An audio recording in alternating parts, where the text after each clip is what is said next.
बिल्कुल आम लोगों की तरह ही हमारे दुनिया के जो मशहूर लोग हैं, जो सेलिब्रिटीज हैं, वो भी दो ग्रुप में बटे हुए नजर आते हैं।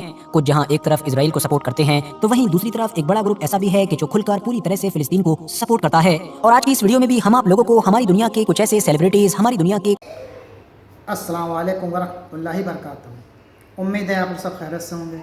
मैं भी अल्हम्दुलिल्लाह अल्लाह का लाख लाख शुक्र है सना खैरियत से। और इंशाल्लाह जिस वीडियो में रिएक्शन देने जा रहे हैं, RH नेटवर्क चैनल का नाम है, इनका लिंक मैं डिस्क्रिप्शन बॉक्स में दे दूँगा। आप लोगों ने चैनल सब्सक्राइब करिएगा और मेरी वीडियो को पूरा एंड तक ज़रूर देखिएगा। आज की वीडियो बड़ी इंपॉर्टेंट है, बहुत बेहतरीन वीडियो है। हम सभी जानते हैं फ़िलिस्तीन और इज़राइल के बारे में। इज़राइल ने तमाम दिनों में जो हमला कर रखा है और आज भी वहाँ पर समझ लीजिए लगभग जंग जारी है।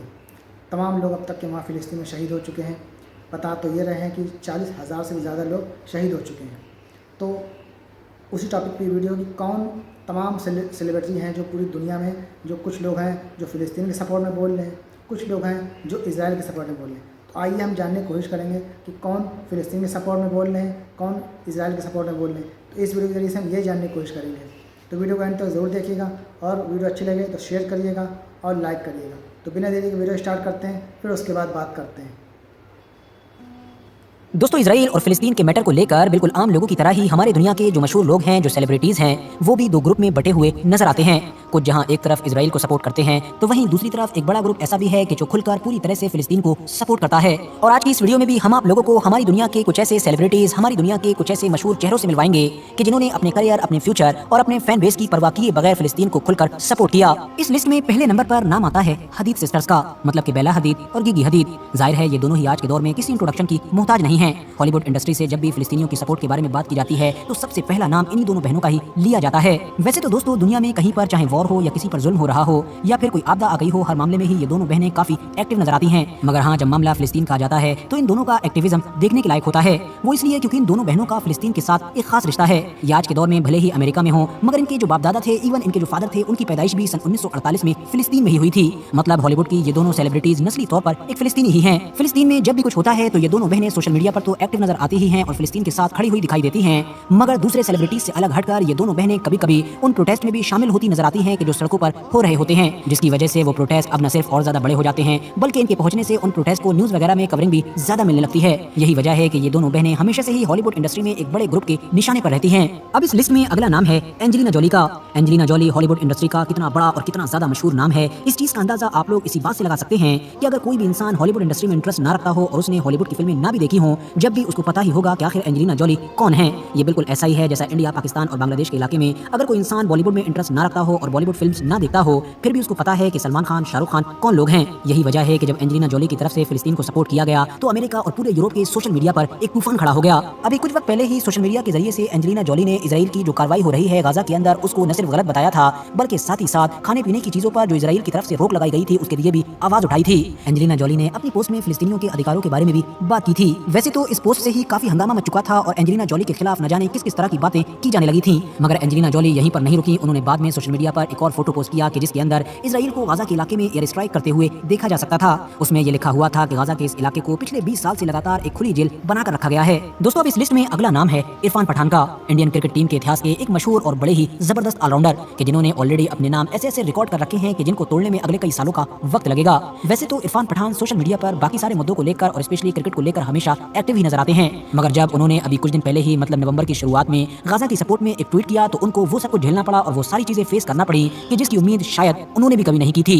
दरअसल उन्होंने एक ट्वीट किया था कि जिसमें फिलिस्तीन को सपोर्ट करते हुए उन्होंने लिखा था कि हर दिन 1 से 10 साल की उम्र के बेगुनाह बच्चे बड़ी तादाद में जान गंवा रहे हैं, फिर भी पूरी दुनिया खामोश बैठी है और मैं एक स्पोर्ट्समैन की हैसियत से, मतलब कि एक खिलाड़ी की हैसियत से सिर्फ और सिर्फ आवाज ही उठा सकता हूँ। ये हाई टाइम है कि जब दुनिया के सारे लीडर्स को इकट्ठा होना चाहिए और ये जो कत्लेआम हो रहा है इसको रोकना चाहिए। इंटरेस्टिंग बात यह है कि शायद इरफान पठान को पहले से ही अंदाजा हो गया था कि इस पोस्ट के बाद उनके साथ क्या होगा, इसीलिए उन्होंने इस पोस्ट का जो कमेंट्स बॉक्स था उसको बंद कर दिया था। मगर फिर भी वो उस चीज से बच ना सके कि जिससे वो बचना चाहते थे। खुद इंडिया के ही लोगों ने और स्पेशली ऐसे लोगों ने कि जो उनके फैंस होने का दावा किया करते थे, उनके पोस्ट के स्क्रीनशॉट को ले लेकर या फिर किसी दूसरी तरह से उनको मेंशन कर करके बुरी तरह से ट्रोल किया। किसी ने उनको कश्मीरी हिंदुओं की याद दिलाई, तो किसी ने कहा कि पाकिस्तान में हिंदुओं पर होने वाले जुल्म सितम पर चुप क्यों रहते हो, तो किसी ने उनसे ये भी कहा कि जब हमास ने इजराइल के ऊपर अटैक किया था तब कहां थे।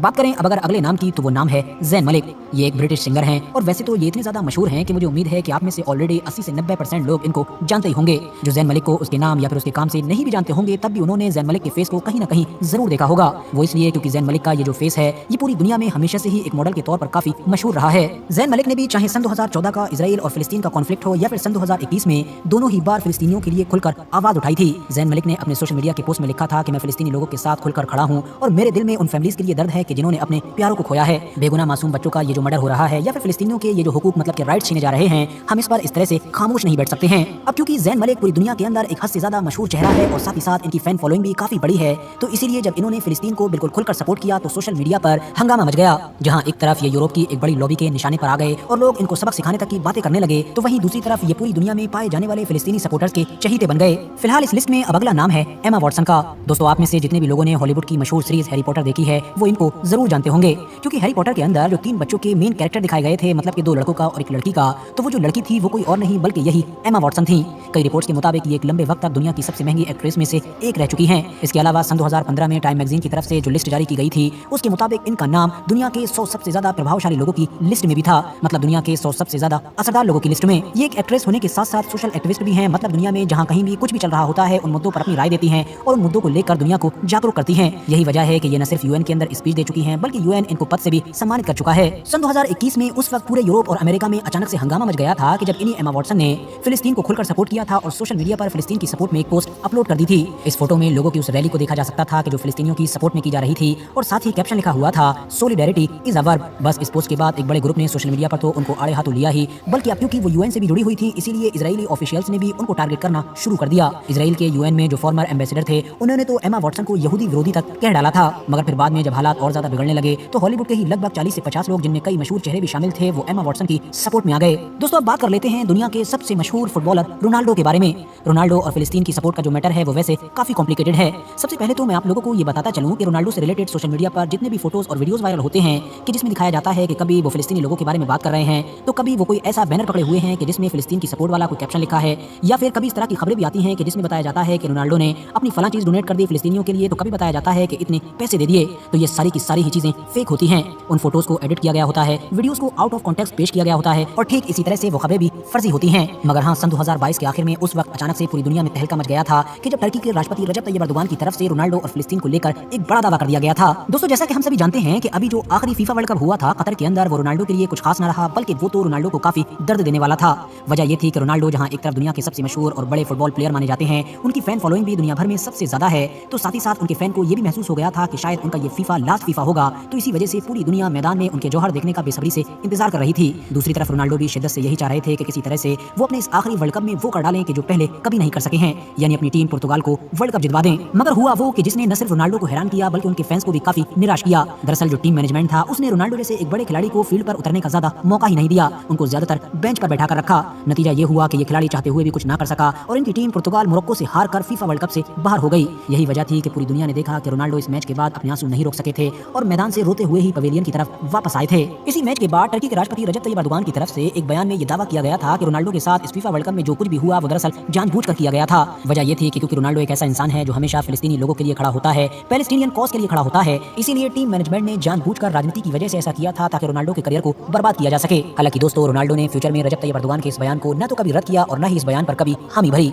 हालांकि दोस्तों, रोनाल्डो के साथ फिलिस्तीन से जुड़ी हुई ये जो सारी चीजें वायरल की जाती हैं या फिर जो इस तरह के दावे किए जाते हैं, ये सब कुछ यूं ही नहीं होता है, बल्कि इन सब के पीछे सबसे बड़ी वजह रोनाल्डो का अरब मुस्लिम देशों के साथ रिलेशन है। सोशल मीडिया के थ्रू ये देखा गया है कि रोनाल्डो के दुनिया भर में जो बेस्ट फ्रेंड हैं उनमें से ज्यादातर लोग ऐसे हैं कि जो या तो मुस्लिम कम्युनिटी से बिलोंग करते हैं या फिर अरब मुस्लिम देशों से बिलोंग करते हैं। इसके अलावा रोनाल्डो को कई बार सोशल मीडिया पर अरब और मुस्लिम कल्चर को एंजॉय करते हुए भी देखा गया है, मतलब कभी ड्रेस पहने हुए तो कभी सलाम करते हुए तो कभी माशाल्लाह या इस तरह के अल्फाज इस्तेमाल करते हुए। और अब तो फिलहाल वो पिछले एक लंबे वक्त से सऊदी अरबिया के अंदर हैं, क्योंकि सऊदी अरबिया के अंदर ही खेल रहे हैं, तो ये सारी ही चीजें एक अलग लेवल पर पहुंच चुकी हैं। फिलहाल बात करें लिस्ट में अगले नाम की तो वो है सोनम कपूर। ये दरअसल इंडिया की एक मशहूर एक्ट्रेस हैं कि जो बॉलीवुड के ही एक पुराने मशहूर एक्टर अनिल कपूर की बेटी भी हैं। इजराइल ने अक्टूबर सन 2023 में जब से ही गाजा के अंदर एक खतरनाक ऑपरेशन शुरू किया है, तब से ही लगातार सोनम कपूर सोशल मीडिया के थ्रू गाजा के मासूम बच्चों और बेगुनाह लोगों के लिए आवाज उठाती हुई नजर आ रही हैं।